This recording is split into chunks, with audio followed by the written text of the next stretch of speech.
let's get practical for a minute. We spend a lot of time talking about the theoretical parts of a closing or the legal parts, but let's take a second to talk about how we actually pay for this property. How do we get our money to the closing table? Hi, I'm Caitlin with Legacy Title, and I'm here to prepare you for this important part of the process. First things first, how will I know how much money to bring to my closing? How much is this house really going to cost me? This is actually the hardest question to answer because so many things go into it. As a buyer, you have to pay for the property, but you'll likely have to pay for other costs as well. Most of these fees are calculated based on the closing date. So until we have everything we need for closing and a scheduled closing date, we don't know exactly how much money you'll need to bring to closing. So once we have our patience and we've waited and we get our final number, who's responsible for telling you, the buyer, how much money you need? If you're getting a loan, then the lender is officially the one who's determining how much money you need for closing. We can definitely help you with that information. But if you're not getting a loan and you're paying for the property in cash, then we, the title company, are responsible for calculating that final number. So once we have our final number, we know how much we need to bring to closing. How do we get our money to the closing? Good news is that this is the easiest part. We've got two options. One, you can always wire your funds to Legacy.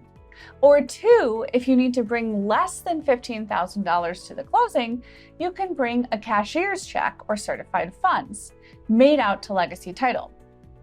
How do you wire funds? That's a common question we get. Well, for the most part, that depends on your bank, where your funds are located. Some banks require you to visit in person, make a phone call, but a few banks will allow you to wire funds online. Be very careful here though, because most banks only allow you to do an ACH online, which is not the same as a wire. And Legacy's bank accounts are very special and secure escrow accounts, which will not accept an ACH.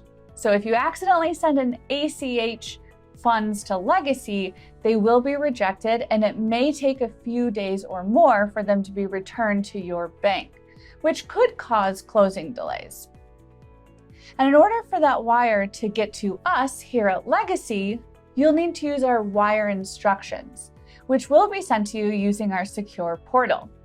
Or you can request them anytime via phone or listen to them on our mainline recording 24/7. But remember, never accept random wire instructions via email and know that our wire instructions will not change. Be diligent in verifying your wire instructions, ensuring they truly came from Legacy Title. We will not email them to you or tell you our wire instructions have changed. These are common scams. The next logical question is, when do you get your funds to Legacy? Now is a good time to remember that we can't finalize your closing unless we have received your funds. So if you're wiring your funds, you will want to send that wire well in advance of closing. The absolute fastest wires usually hit our account within a few hours, while slower wires can take up to a day or a day and a half to get to us. The speed of wires depends on your bank and how busy the Fed is. On days where the Federal Reserve is the busiest, such as before or after holidays, or the end of the month or the end of the quarter, we tend to see the most delays. If you're bringing certified funds to the closing, you can only bring a maximum of $15,000 to the closing table, which means you will need to obtain that check before your closing and physically bring it with you to your closing appointment. So that's it. Everything you need to know about getting your funds to Legacy Title. If you have any questions about how to get your funds to Legacy Title for your closing, feel free to reach out to us at our main line, or you can check our website for more information at legacyclosings.com.